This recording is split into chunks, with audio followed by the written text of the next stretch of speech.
Hello, and welcome to another class in Coleman University's Professional Development Training Series. This time we'll examine the use of groups and groupings in Moodle. Our online learning platform is based on a social constructivist view of education, meaning that the creators of the system believe that people actively learn or construct new knowledge as they interact with the environment and with each other. A key part of enabling this type of learning is to use group-based assignments. Luckily, Moodle allows us to create and use groups relatively easily.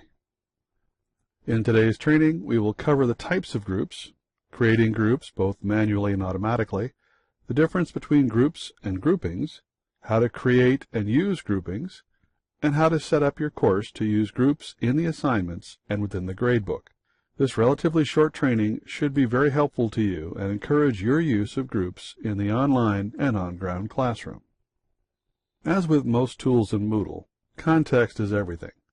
Groupings made at the course level become the default mode for all activities within the course, while groupings made at the activity level only work with that activity and can override the course settings. There are three common group modes. First, no groups, in which the whole class must participate in the activity, the standard default. Second, separate groups, in which students work within their own individual group and cannot see the work of other groups. And third, visible groups, in which students work within their own group but can see the work done by other groups. Creating a group manually is quite simple once the students have been enrolled in your class.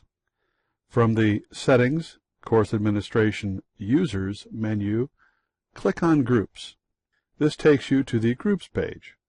Initially, both the Groups and the Members Of columns will be empty. Click on Create Group to start the process of manually creating groups. In the page that opens, you have to enter a group name, followed by an optional description. You can even put in a picture if you want to have a specific image associated with the group. Click Save Pages to return to the Groupings page, where you will now see your group listed in the Groups column. You can continue this cycle through the manual process, adding in all of the groups, as we see here. Once your groups are created, you can add users by clicking on the Add Remove Users button on the right. With the button clicked, the class roster will appear as the page shifts to the Add Remove Users page. Simply click on the members and use the Add or Remove buttons to put them in or out of the group.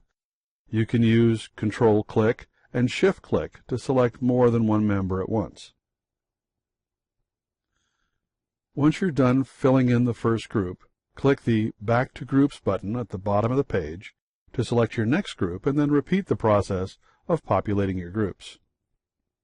Now, as you highlight each group, you can see the members of that group in the column to the right.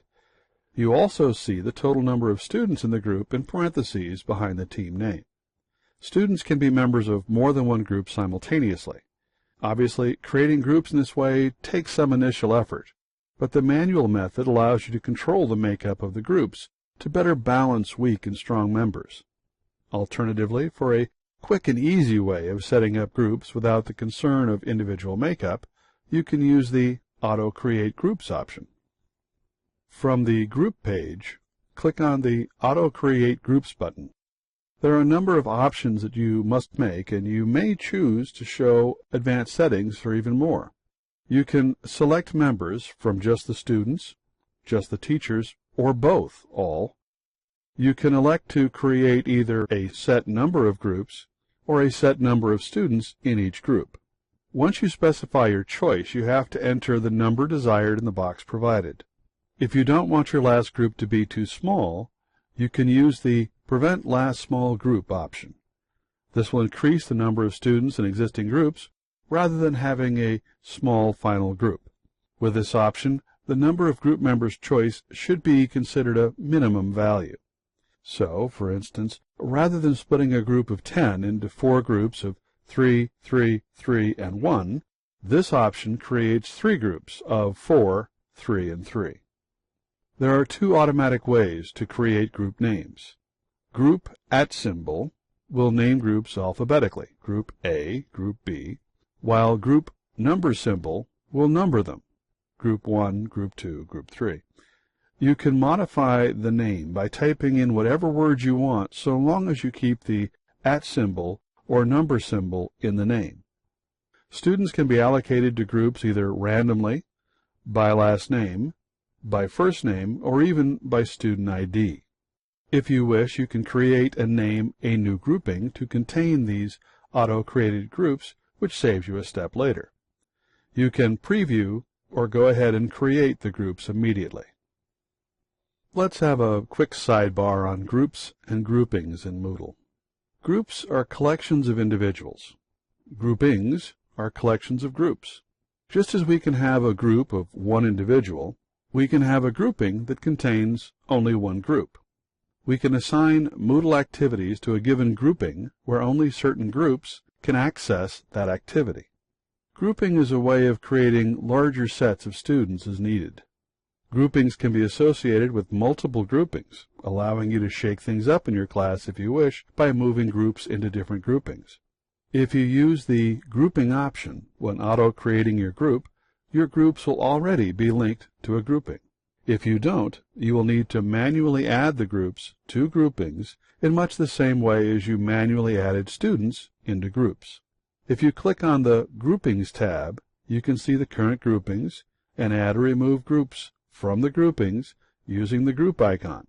You can also delete groupings. Now please note, deleting groupings doesn't affect the underlying groups. They will not be deleted by this action. The Overview tab is very helpful as it will list all groupings, the associated groups, and the individual users in each group. It even provides a list of groups who are not in a grouping. Once the groups and groupings are set up, you can use them throughout your course. To do so, from the home page of the course, you can change the type of group setting for the activity by clicking on the Groups icon with Editing On. This modifies the Common Module Setting block in the assignment options without actually having to open the page.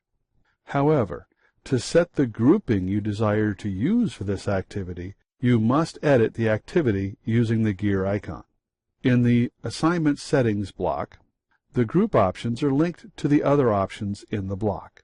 The Students Submit in Groups option must be set to Yes, or the Grouping for Student Groups option will be inactive. The Require Students Click Submit button must be set to Yes, or the Require All Group Members Submit will be inactive. Once Group Submissions is selected, you can select the grouping for this assignment. In other words, your grouping chooses which set of groups, and therefore which group members for each group, are used in that assignment. Shifting over to the gradebook, it too can be set up so you can segregate students by groups. The method to allow this option is a bit counterintuitive. This is independent of whether or not group assignments have already been created. From the Course Administration Settings, choose Edit Settings, the gray gear, scroll down to the Group Settings block, and choose either Visible or Separate Groups. The default is no groups. Do not choose to force group mode, or you won't be able to override the course setting at the activity level. If you have already set up your groupings, you can choose which grouping is the default. Scroll down and click on the Save button. Now, when we look at the gradebook, we see a new pull-down in the top of the screen for groups. Using it will only display members of the selected group in the gradebook, making for easier grading.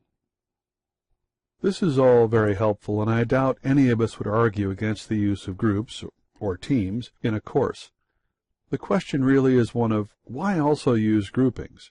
It seems like an unnecessary level of complexity, but it isn't. It's an additional level of control. Groupings allows you to choose which groups are active in which activities, with the additional benefit of keeping groups constant but changing the assignments by choosing which groupings to assign the groups to.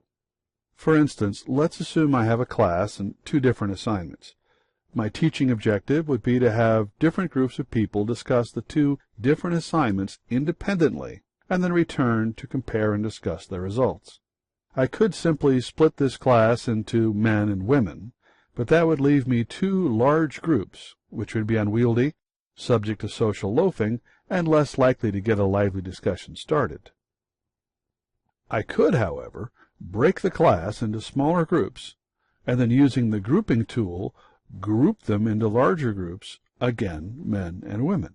Now I get the dynamic of smaller individual teamwork on the topic, team against team conversations regarding the topic from within the grouping, and from that, topic-to-topic conversations between the groupings. I may have to change the settings to visible groups in order to achieve this last activity. We hope you're now excited about the possibilities that groups and groupings offer to you on your online and on-ground course offerings. Please play around with these. Your students do like the social interaction, even if they claim to, quote, hate working in groups, end quote. But learning to work effectively in groups is a valuable and marketable skill. You're doing them a favor by giving them this experience. Thank you for your time, and we look forward to seeing you again for another professional development training class. Have a wonderful day.